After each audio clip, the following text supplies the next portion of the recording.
বিশ্বনবীর সাহাবী নাম হলো আলকামা। কি নাম? সবাই বলেন কি নাম? আলকামা বিশ্বনবীর সাহাবী। ইন্তেকালের আগে আলকামার জিহ্বা দিয়ে কালেমা বের হয় না। 3 দিন যাবত বিছানায় পড়ে আছে, মুমূর্ষ, মরে যাবে, কিন্তু জিহ্বা দিয়ে কালেমা বের হয় না। বিশ্বনবী বলেছেন, লাকিনু মাউতাকুম লা ইলাহা ইল্লাল্লাহ। তোমরা মরণের আগে তোমাদের মুমূর্ষ রোগী মৃতদের সামনে লা ইলাহার তালকিন দাও। যখন দেখবেন আপনার চাচার রুহুটা বের হয়ে যাচ্ছে, দাদার রুহুটা বের হয়ে যাচ্ছে, বাবার রুহু বের হয়ে যাচ্ছে, তার শিয়রের সামনে, কানের সামনে বসে পড়তে আরম্ভ করবেন, লা ইলাহা ইল্লাল্লাহু মুহাম্মাদুর রাসূলুল্লাহ সাল্লাল্লাহু। কিন্তু বলবেন না এই কালেমা পড়ো, কালেমা পড়ো, কালেমা পড়েন, কালেমা পড়েন, এগুলো বলবেন না। শুধু তালকিন দিবেন, ওটা থেকেই উনি বুঝবেন। কারণ মৃত্যুর একটা কষ্ট আছে না নাই? মৃত্যুর যন্ত্রণায় সে অস্থির। আপনি জোরাজুরি করতেছেন কালেমা পড়, সে যদি বলে না পড়বো না, ঝামেলা আছে না নাই?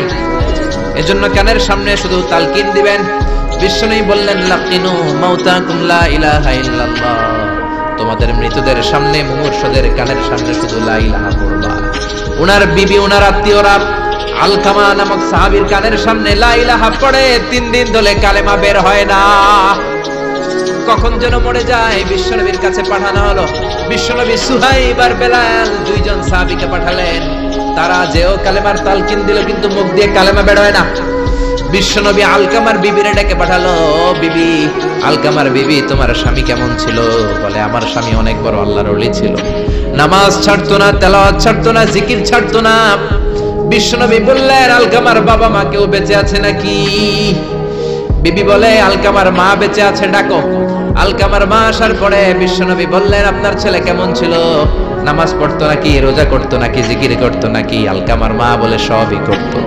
আপনার সাথে কেমন আচরণ করতো? এটা বলার পরে মা আর কথা বলে না, শুধু চোখের পানি ছাড়ে। আলকামার মা বলে, নবী, আলকামার ব্যাপারে আমার মনে অনেক দুঃখ। কোনদিন আমার কথা শুনে নাই, শুধু বিবির কথা শুনতো। বউরে প্রাধান্য দিত, আমার যত্ন নিত না, আমার কথা বেশি শুনতো না। এজন্য আমার মনে আলকামার ব্যাপারে অনেক জ্বালা। বিশ্বনবী বললেন, আপনার ছেলেরে মাফ করে দেন। রাগের চোটে আলকামার মা বলে, না, আমি মাফ করব না। বিশ্বনবী বললেন, ও সাহাবারা, লাকড়ি আনো, আগুন জ্বালাও, আলকামারে আমরা আগুনের উপর নিক্ষেপ করব।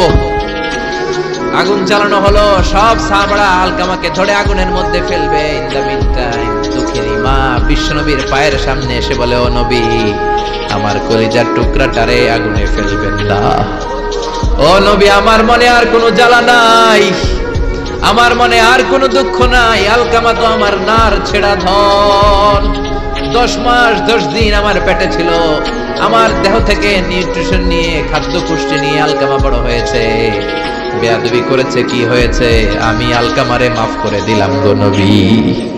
আলকামার মা, আলকামার শিয়রের সামনে দাঁড়িয়ে যখন মাফ করার ঘোষণা দিয়েছে, বিশ্বনবী সাক্ষী, সাহাবারা দাঁড়িয়ে আছে। আলকামা চিৎকার করে পড়তে আরম্ভ করলো, লা ইলাহা ইল্লাল্লাহু মুহাম্মাদুর রাসূলুল্লাহ সাল্লাল্লাহু আলাইহি ওয়াসাল্লাম। আল কালিমা তাইয়্যিবা চিৎকার করে পড়ার সাথে সাথে তার রূহ কবজ হয়ে গেল। চিল্লায় পড়েন, আল্লাহু আকবার। এজন্য মায়ের দোয়া বড় দোয়া, বাবার দোয়া বড় দোয়া। মা বাবা দোয়া করলেও কবুল, বদদোয়া করলেও কবুল। মা বাবার শুধু যদি দোয়াটাই কবুল হতো, তাহলে টেনশন নাই, দোয়া করে না তো কি হয়েছে। কিন্তু বদদোয়া করলেও কবুল করে নেয় কে? দোয়া করলেও কবুল, বদদোয়া করলেও